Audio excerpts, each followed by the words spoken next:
Muito bem, pessoal. A gente está continuando a sessão de lives com os coordenadores estaduais do ProArmas, para mostrar todo o trabalho que a gente fez ao longo do ano passado, especialmente nos estados. Assim que eu fui eleito, eu deixei a presidência da AMPA, da Associação Movimento Nacional ProArmas, quem é o presidente é o Fernando Reis, e os coordenadores de cada estado tiveram total autonomia para fazer o seu trabalho, e alguns fizeram trabalhos brilhantes, e é importante a gente publicizar isso aí. Então, eu estou fazendo essa sequência de lives que vão estar aqui no canal do ProArmas, tá? O meu canal pessoal, eu vou tratar de armas, evidentemente, mas de temas diversos também, em razão da situação em que eu me encontro, mas o conteúdo do ProArmas vai ser postado aqui. E hoje a gente vai conversar com o nosso coordenador de Pernambuco, o Enio, que vai trazer para a gente como é que foi o ano lá.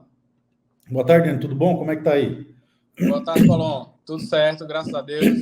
Enfrentando aí todas as adversidades, porque desistir não é opção. Exatamente, cara. Essa é a letra. Desistir não é uma opção. Muita gente está desesperado porque o cenário não é favorável e nem é promissor no futuro, mas a gente não pode esmorecer, não pode se deixar abater, não pode assumir uma postura derrotista, porque estamos vivendo um modo de sobrevivência e temos que sobreviver até essa tempestade passar. Mas aí, meu amigo, como é que foi aí desde o começo do ano? O que você tem feito? Eu vejo que regularmente são feitas reuniões nos clubes aí do ProArmas, eu vejo que tem deputado federal que te apoia, tem deputado estadual que te apoia, tem uma base muito boa no estado todo, vocês têm uma outra associação aí também do nosso amigo Winston, nosso menino de ouro, que faz um trabalho muito, muito interessante. Eu queria que você compartilhasse com as pessoas todas as ações que foram engendradas no ano passado. A gente conversava muito com sempre que eu não tinha alguma movimentação legislativa, conversava eu, você, o deputado federal daí também, que é nosso amigo, meu vizinho de gabinete, e eu queria que você falasse quem que ele é, como é que ele taca a pauta, como é que essas coisas, todas essas coisas. Então, segue aí que a palavra é sua. Bom, Paulão, boa tarde. Como a gente estava falando anteriormente, né, alguns trabalhos, como estamos vivendo momentos estranhos, né? Então, algumas pessoas que trabalham pela pauta conservadora estão sofrendo aí algum tipo de represália. A gente precisa, às vezes, trabalhar no bastidor, mas eu acho que chegou a hora da gente publicizar o que a gente tem feito, porque muitos acham que nós estamos aí só acompanhando, quando, na verdade, o trabalho é bem árduo, né? Mas vamos lá. Eu fiz uns apontamentos aqui de algumas coisas que eu me recordo e até coloquei em ordem cronológica, né? Mas, iniciando aí o que o senhor falou, realmente, aqui no nosso estado, a gente tem... nós temos o deputado federal, Coronel Meira, que tem nos ajudado bastante, né, aí na Câmara Federal, e nós temos o deputado Alberto Feitosa, que sempre que a gente precisa, ele de pronto, o gabinete está à disposição, os dois são bem atuantes e, graças a Deus, a pauta conservadora e armamentista aqui tá bem servida nesse Eu sentido. lembro que ainda em janeiro do ano passado, no almoço, nós fizemos uma videochamada com o Meira e com alguns proprietários de lojas e clubes, né, para tratar das estratégias que a gente ia tocar ao longo do ano, né? Isso, quando saiu o decreto, Paulo, quando saiu o decreto no dia 1 de janeiro, foi um ou foi dois, não me recordo agora. Um. No dia 1 de janeiro, o Coronel Meira me ligou para perguntar e disse, Enio, e agora, o que é que vai acontecer? E é como eu falei, eu estou aqui em Gravatá, 80 quilômetros de Recife. O assessor dele, pegou o carro 80 quilômetros, veio aqui em casa, chamei Luíston, que veio de Caruaru, e a gente fez uma reunião no dia 3. Para você ter... Aí, voltou. Ah, desculpa aí que eu recebi uma ligação, aí travou o vídeo. Vamos lá. Dia 3, nós nos reunimos aqui na cidade de Gravatá, ele já preocupado para a gente tocar a pauta e saber que tipo de ação a gente poderia fazer. Ótimo, Então, eu lembro. bem atuante.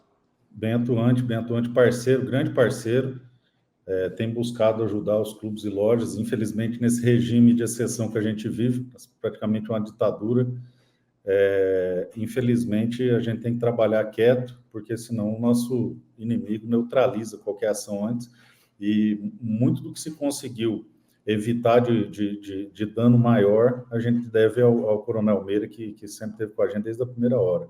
Mas e aí, meu amigo, como é que foi o ano depois disso aí? Pronto, aí passada essa essa surpresa que não era tão surpresa, né? Já tinha sido ventilado aos Está quatro sendo cantos. avisado desde 2020 que eles estão falando que vão fazer isso. Eu costumo dizer que os eleitores, quem foi traído foram os eleitores da esquerda, né? Porque ele prometeu o Deus e o mundo e não fez nada. A gente nunca foi enganado, né? O que ele disse que ia fazer, está fazendo.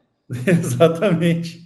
Né? Exatamente. Então, e aí, Paulão, diante desse cenário, eu tive o cuidado de chamar os clubes e lojas e passado aí o mês de janeiro naquela peleja, né, do decreto, em fevereiro eu elaborei, eu queria saber o que estava acontecendo aqui no nosso estado.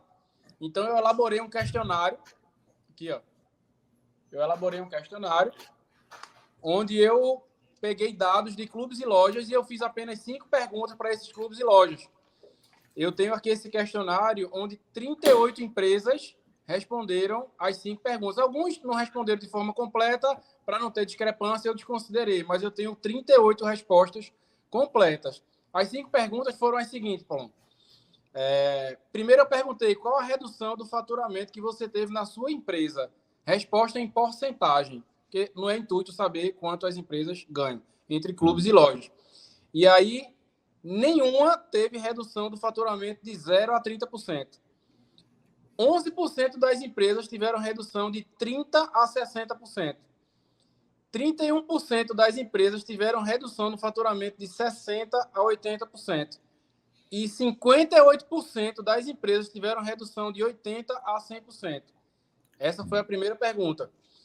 A segunda pergunta foi quantas armas você vendeu em dezembro?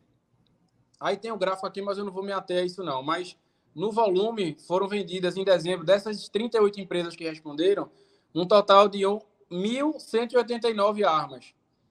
Certo?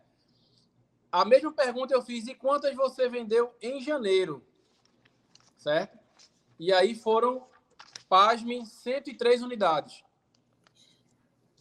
E comprovando aí a redução em torno de 90%. Exatamente. Então, nós tivemos uma redução de 10 vezes o número de vendas. Ou seja, apenas 8% comparado ao mês anterior. Uma diferença de 1.086 armas. E aí eu fui fazer a conta, Paulão, e aí agora ainda bem que você está sentado. Esse número eu apresentei para o secretário da Casa Civil daqui do estado de Pernambuco. Essa diferença de 1.086 unidades, de dezembro para janeiro, porque eu fiz a pesquisa em fevereiro, a gente adotando aí uma média, porque aí eu também não fiz o levantamento de qual tipo de arma, qual foi a arma, mas adotando uma média de R$ 4.500, que é o valor de uma arma padrão, uma G2C, né? A gente adotando esse valor de 4.500, onde a gente sabe que 70% são impostos, a gente está falando de uma perda de arrecadação na ordem de 4.887 em um mês. Já estamos em mais de um ano do setor estagnado. Então, eu apresentei para o secretário, multiplica aí 4.887, vamos arredondar para 5 milhões, vezes 12, a renúncia de receita que o Estado teve em impostos.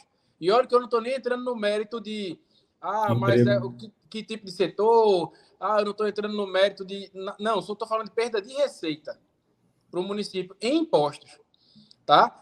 E aí, a penúltima pergunta foi com relação à demissão e perda de emprego. Quantos funcionários você teve que desligar da empresa após o decreto 11.366?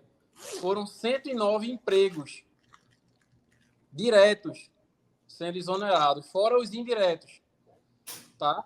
E aí, a última pergunta foi com relação à geração de emprego e renda, né? E aí eu perguntei que se as restrições perdurarem, você ainda pretende continuar com seu estabelecimento?